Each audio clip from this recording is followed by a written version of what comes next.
सुमित्रा अपनी बकरी के लिए जंगल से घास लेकर आ रही थी। तभी पास वाले पेड़ पर एक जादुई पक्षी बैठा हुआ था। वाह, ये औरत कितनी मेहनती है।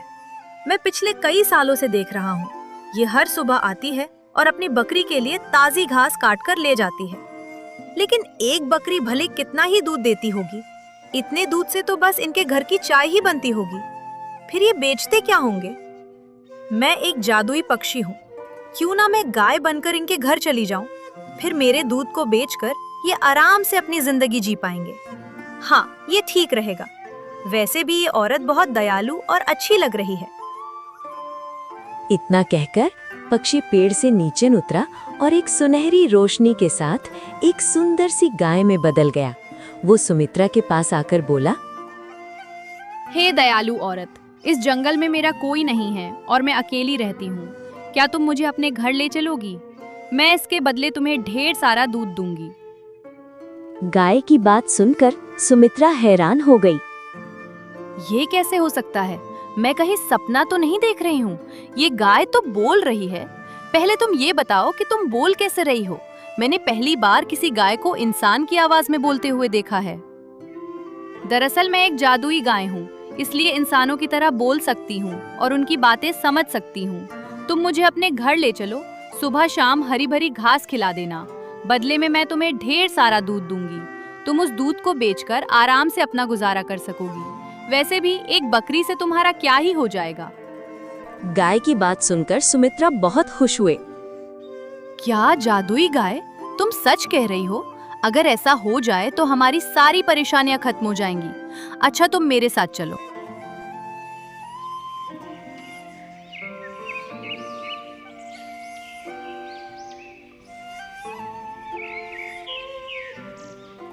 सुमित्रा गाय को लेकर घर पहुंची।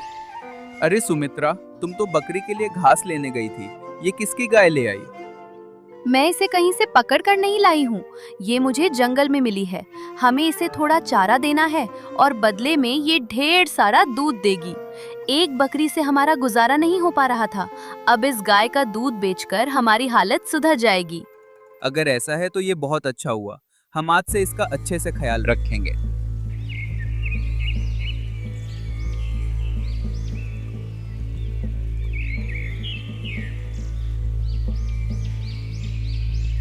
उस दिन के बाद दोनों रोज जंगल से हरी भरी घास लाते और गाय को खिलाते। कुछ दिनों बाद रवि रोज जमींदार के घर बाल्टी भर दूध देने जाने लगा। एक दिन पड़ोसी जगराज ये सब देखकर सोचने लगा, इसके पास तो सिर्फ एक बकरी थी, फिर ये रोज रोज बाल्टी भर दूध कैसे बेच रहा है? एक छोटी सी बकरी इतना दूध कैसे दे सकती है? जरूर कोई रहस्य है, मुझे पता लगाना होगा। जगराज घर आया। अरे भाग्यवान, तुम जानती हो कि रवि के पास सिर्फ एक बकरी थी, फिर वो रोज बाल्टी भर दूध बेच रहा है। हमें इसका पता लगाना होगा, वरना वे हमसे भी अमीर हो जाएंगे। अगर ऐसी बात है तो जल्दी पता लगाइए। मैं उन्हें हमसे अमीर होता हुआ नहीं देख सकती। तुम चिंता मत करो, मैं अभी जाता हूँ।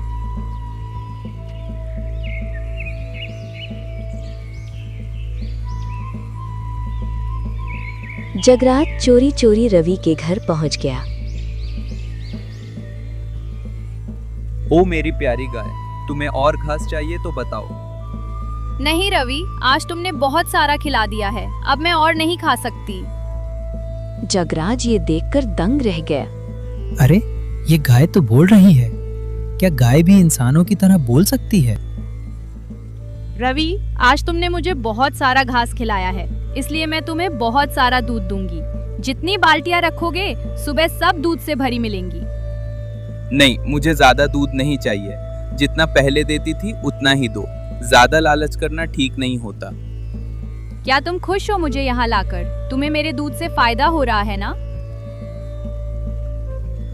तुम्हारे दूध के कारण ही तो हमें अच्छे से 2 वक्त की रोटी मिल रही है। जगराज खुद से कहने लगा, अच्छा, तो ये जादुई गाय दे रही है रवि को बाल्टी बाल्टी भर के दूध। अब मुझे जल्द से जल्द कुछ योजना सोचना होगा। हाँ, मैं समझ गया। कल जब रवि कपिला को जंगल में घास चराने ले जाएगा तब मैं उसे मार दूंगा। फिर मैं देखता हूँ ये दूध कहाँ से लाकर बेचता है। हाँ, ये ठीक रहेगा। मैं ऐसा ही करूंगा। फिर अगले दिन। रवि, मैं तुमसे एक बहुत जरूरी बात बता रही हूँ, तुम ध्यान से सुनो। अगर मुझे कभी कुछ हो जाए या किसी ने मुझे मार दिया तो तुम बिल्कुल भी चिंता मत करना, और जिस पेड़ के नीचे से मैं तुम्हारी पत्नी को मिली थी उसी पेड़ की पत्तियां लाकर मेरे सिर पर रख देना। फिर मैं दोबारा जीवित हो सकती हूँ, क्योंकि मेरे पास ये शक्ति है। ठीक है कपिला, लेकिन तुम ऐसी बातें क्यों कर रहे हो? मेरे किसी से दुश्मनी नहीं है, तो भला कोई तुम्हें मारना क्यों चाहेगा? तुम ऐसी बातें मत करो। चलो, आज मैं तुम्हें जंगल ले चलता हूँ। वैसे भी तुम्हें जंगल गए हुए काफी दिन हो गए। सुमित्रा, मैं जा रहा हूँ कपिला को लेकर जंगल में घास खिलाने के लिए। अगर लौटने में थोड़ी देर हो जाए तो चिंतित मत होना। ठीक है जी, जाइए, लेकिन थोड़ा ध्यान रखिएगा। जंगल में बहुत सारे खूंखार जंगली जानवर होते हैं। ठीक है भाग्यवान, मैं इस बात का विशेष ध्यान रखूंगा। तुम चिंता मत करो। रवि अपने गाय को लेकर जंगल की तरफ निकल पड़ा।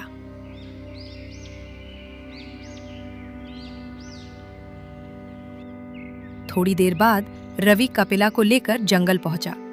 उसके बाद कपिला जंगल की हरी भरी घास खाने लगी।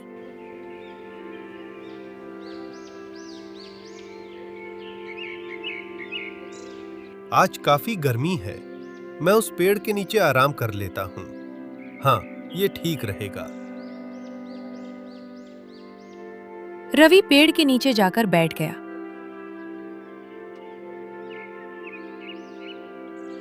वहीं दूसरी तरफ जगराज झाड़ियों के पीछे छिपा हुआ था।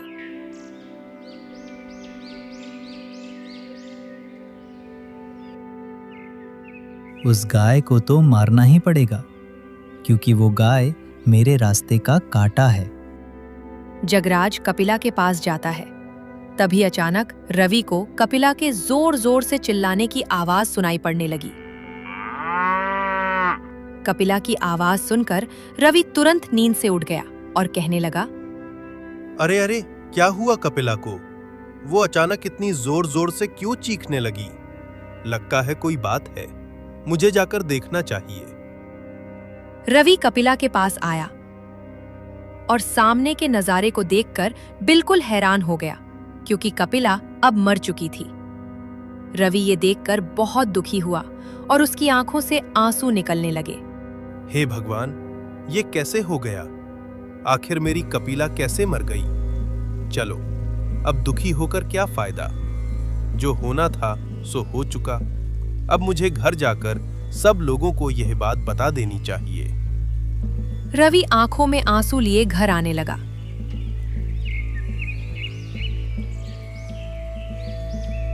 फिर थोड़ी देर बाद रवि घर पहुंचा। अजी, क्या हुआ? आप इतने दुखी क्यों लग रहे हैं? और आप तो कपिला को जंगल में ले गए थे ना, फिर वो कहाँ पर है? आपके साथ दिखाई नहीं दे रही है। कहीं आपने उसे छोड़ तो नहीं दिया? नहीं नहीं सुमित्रा, मैंने कपिला को कहीं नहीं छोड़ा। दरअसल कपिला अब हमारे बीच नहीं रही, वो मर चुकी है। अरे अरे, आप ये कैसी बातें कर रहे हैं? ऐसे कैसे कपिला हमारे बीच नहीं रही? आप तो उसे जंगल में घास चराने ले गए थे ना। हो ना हो आपको कोई गलतफहमी हुई होगी। आप मुझे शुरू से सारी बात बताओ। दरअसल सुमित्रा, मैं गाय को जंगल में चरा रहा था। तभी मुझे अचानक से गाय के चीखने की आवाज सुनाई पड़ने लगी। जब मैंने जाकर देखा तो हमारी कपिला मर चुकी थी। सुमित्रा रवि की बात सुनकर बहुत दुखी हुई और उसकी आंखों से दुख के आंसू निकल पड़े। नहीं नहीं, ऐसा नहीं हो सकता। आखिर भगवान हम जैसे गरीबों के साथ ही ये सब क्यों करते हैं? वो गाय ही हमारी कमाई का एकमात्र सहारा थी और उसको भी भगवान ने हमसे छीन लिया। अब तो हम भूखे ही मर जाएंगे। अब हमारा क्या होगा? भाग्यवान, तुम परेशान मत हो। ये गाय दोबारा से जीवित हो सकती है। मुझे इस गाय का राज कुछ पता है। मैं जा रहा हूँ जंगल वापस। आकर तुम्हें सब कुछ बताता हूँ। चलिए ठीक है, जाइए, लेकिन जंगल में थोड़ा संभल कर जाइएगा, क्योंकि कब कहाँ से जंगली जानवर आ जाए कुछ पता नहीं रहता। ठीक है सुमित्रा, तुम चिंता मत करो, मुझे कुछ नहीं होगा। रवि अपनी पत्नी को इतना कहकर जंगल से पत्तियां लाने निकल पड़ता है।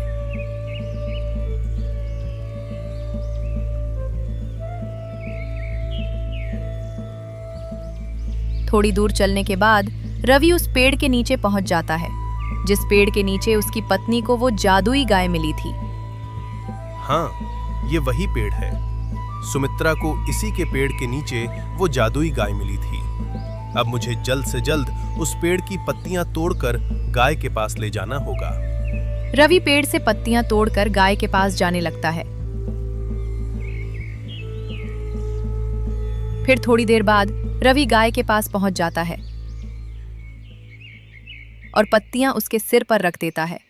तभी अचानक एक तेज रोशनी के साथ गाय जीवित होकर अपने पैरों पर खड़ी हो जाती है। ये सब देखकर रवि बहुत खुश हुआ। ओ मेरी प्यारी सी गाय, आखिर तुम जीवित हो ही गई। तुम्हें पता है, मुझे तुम्हारे बिना बिल्कुल भी अच्छा नहीं लग रहा था। रवि, अब तुम्हें दुखी होने की कोई जरूरत नहीं है, क्योंकि अब मैं दोबारा लौट आई हूँ। तो चलो फिर हम घर चलते हैं। वैसे भी घर की मालकिन मेरे बिना परेशान होगी। हाँ हाँ कपिला, तुम ठीक कह रही हो। चलो हम चलते हैं। वैसे भी सुमित्रा तुम्हें देखकर बहुत खुश होगी। रवि जादुई गाय को लेकर घर जाता है।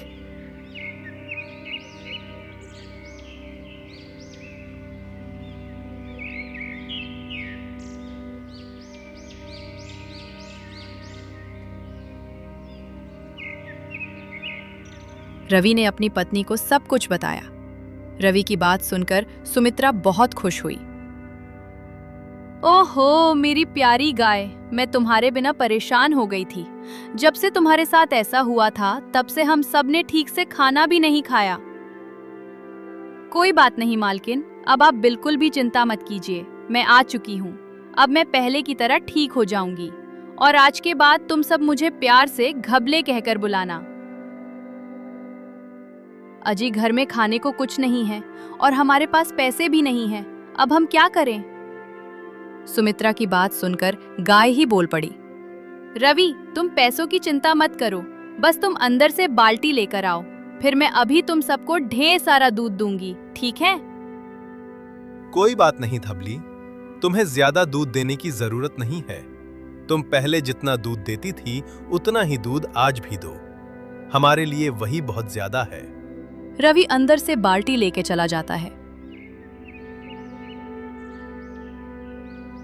थोड़ी देर बाद बाल्टी लाकर गाय के पास रख देता है। अचानक एक जादुई रोशनी के साथ वो बाल्टी दूध से भर जाती है। अरे वाह धबली, तुम्हारा दूध तो बहुत गाढ़ा है। पर धबी, अभी तो मेरे पास घास नहीं है, तो अभी तुम क्या खाओगी? कोई बात नहीं रवि, हमारे पास तो एक केले का पेड़ है ना, तो वही लाओ। दूध देकर मैं बहुत थक गई हूँ। तभी पीछे से जगराज आया और ये सब देखकर हैरान हो गया। अरे अरे, मैंने तो इस गाय को जंगल में मार दिया था, फिर ये गाय जीवित कैसे हो गई? मुझे तो कुछ समझ में नहीं आ रहा है और मुझे जल्द से जल्द कुछ करना चाहिए।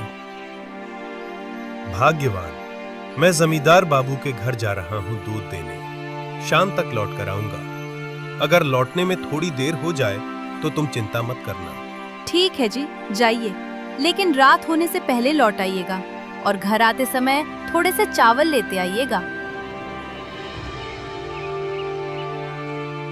रवि दूध लेकर जमींदार के घर की तरफ निकल पड़ा।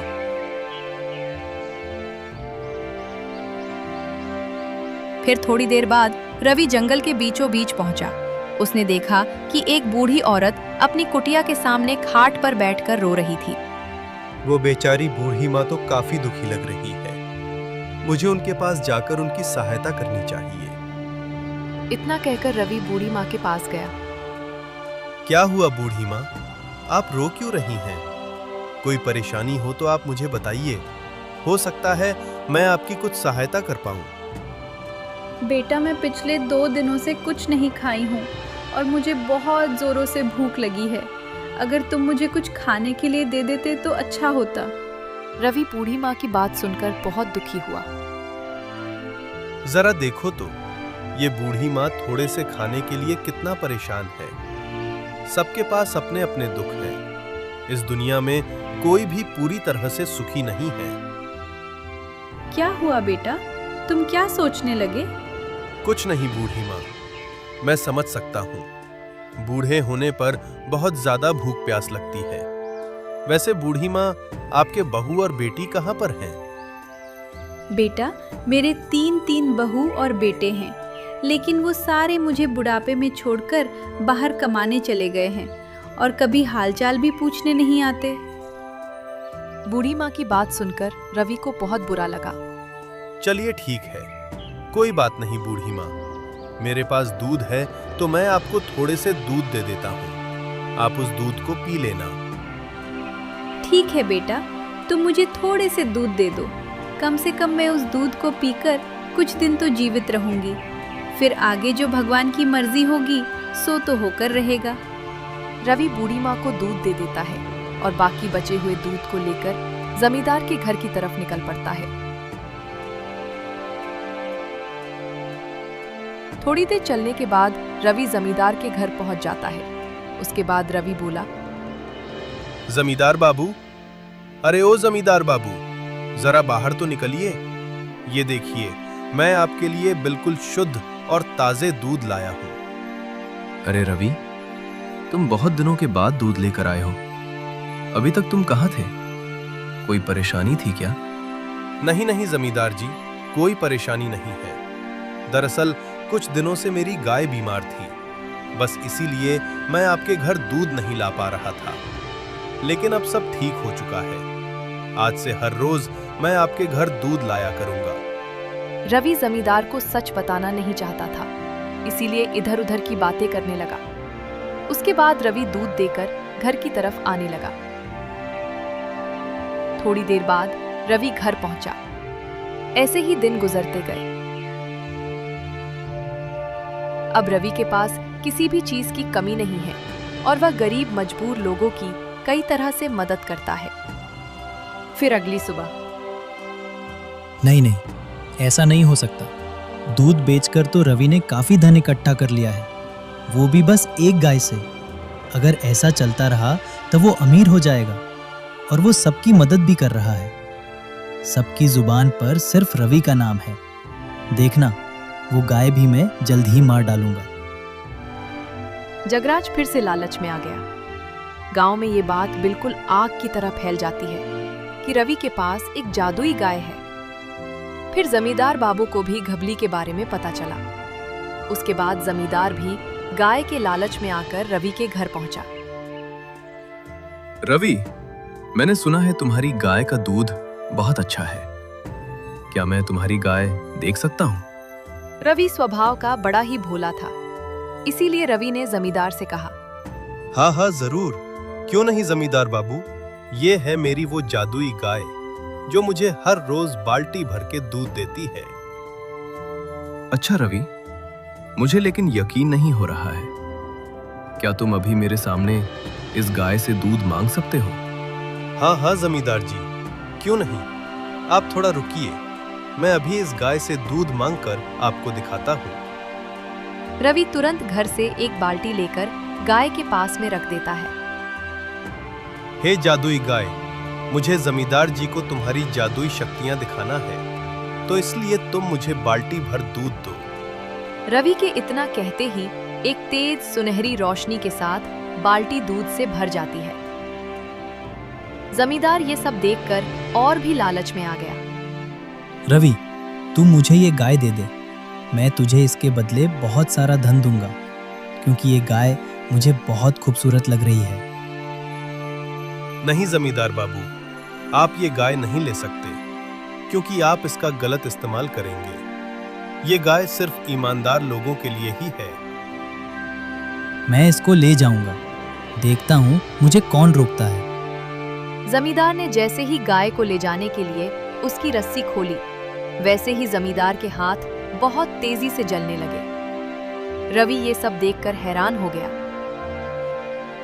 तुम चिंता मत करो रवि, ये दुष्ट जमींदार बहुत दिनों से लोगों को परेशान कर रहा है, इसीलिए आज मैं इसको सजा दूंगी। रवि, मुझे माफ कर दो। आज के बाद ऐसी गलती मैं कभी नहीं करूंगा। मुझे तुम्हारी गाय नहीं चाहिए। रवि, रवि तुम मुझे बचाओ। देखिए जमींदार बाबू, मैं गाय दूध बेचकर जो पैसा कमाता हूँ उसका ज्यादातर हिस्सा गरीबों को दान कर देता हूँ, लेकिन आप गरीबों की फसल और जमीन जबरदस्ती छीन लेते हैं, इसलिए गाय आपके लिए नहीं है। मुझे अपनी गलती पर पछतावा है। मैं समझ गया। तुम अपनी गाय रख लो और मुझे माफ कर दो। अरे नहीं नहीं, आपको माफी मांगनी ही है तो आपने जिन जिन लोगों की जमीन पर कब्जा किया हुआ है उन सब की जमीन लौटा दीजिए और आप उनसे जाकर माफी मांगिए। अब जमींदार को भी अपनी गलतियों का पछतावा होने लगा था। उसके बाद जमींदार अपनी गलतियों का प्रायश्चित करने के लिए निकल पड़ता है। तुम भी चली जाओ थवली, मुझे अब तुम्हारी जरूरत नहीं है। तुमने जो मुझे दिया है उससे मैं व्यापार करके बाकी जिंदगी गुजार सकता हूँ। अब किसी और ईमानदार और मजबूर इंसान की मदद करो। तुम बहुत अच्छी हो। जिंदगी भर लोगों के साथ रहना। भगवान भी तुम्हारे दिल की इच्छा पूरी करे। ठीक है, फिर मैं चलती हूँ।